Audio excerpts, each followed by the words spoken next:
една од теориите, меѓутоа од обвинителството за гонење организиран криминал и корупција се уште не е соопштуваат кој го пријавил всушност подкупот кој што го доби адвокатот на Пецов за да влие да му биде укинат притворот, но од она што е јасно, како што напомена и ти, Пецов е еден од ретките кој што по 2 години бегство беше баран и со меѓународна потирница, обвинителството да побара притворот од ефективен да му биде заменет со куќен притвор со образложение дека има лоша здравствена состојба, меѓутоа и дека му е загрозена сигурноста ако оди во притвор.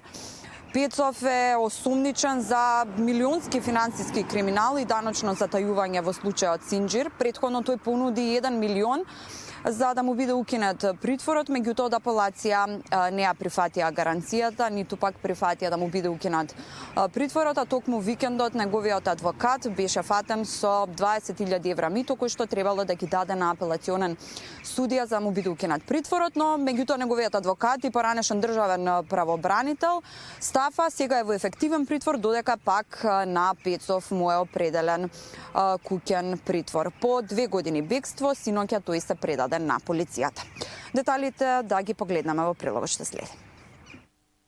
Љупчо Пецов ѓаволот, кој беше баран со меѓународна потирница, синоќа сам се предал на полицијата. И покрај тоа што беше во бегство, обвинет за милионски финансиски криминал и даночно затајување во случајот Синџир, обвинителството ја прииначи мерката и од затворски притвор бараше тој да оди во куќен притвор. Пецов ќе биде еден од ретките осомничени кој од бегство добил куќен притвор. Образложението на обвинителството е дека му е нарушена здравствената состојба, сам се пријавил и имало ризици по неговата безбедност ако биде во притвор. Обвинителството за гонење организиран криминал, ценејќи ги истакнатите околности, како и околностите што укажуваат на сериозни влијанија врз постапката и влијанија врз лицето, фактот дека лицето доброволно се пријавило и ги предало 2 патни исправи што ги поседува, индициите што укажуваат дека со спроведување на обвинетиот во притворско деление не може да се гарантира неговата лична безбедност, јавниот обвинител на закажаното рочиште пред судија на претходна постапка го измени предлогот и предложи да му биде определена мерка куќен притвор со 24 часовен надзор, со која може да се обезбеди неговото присуство во понатамошниот дел од постапката, се вели во соопштението на обвинителството.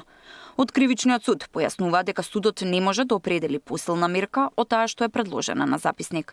Пецов е еден од главните осомничени во предметот Синџир, голема истрага за финансиски криминал и даночно затајување, отворена кон крајот на октомври 2023. Според истрагата, 26 осомничени преку издавање фактури со ДДВ за наводно извршени набавки кои не постоеле, го штитиле државниот буџет за околу 8 милиони евра. Предавањето на Пецов следи од како викендов неговиот адвокат и поранешен државен правобранител Фехми Стафа беше фатен со мито од 20.000 евра од сестрата на Пецов, пари со кои требало да влие врз апелационен судија за да му се укине притворот. На Стафа претходно му биле дадени уште 30.000 евра од сестрата на Пецов. Судот му определи 30-дневен ефективен притвор. Но 10 дена пред Стафа да биде фатен со парите, апелација го одбила барањето за укинување на притворот за Пецов, иако има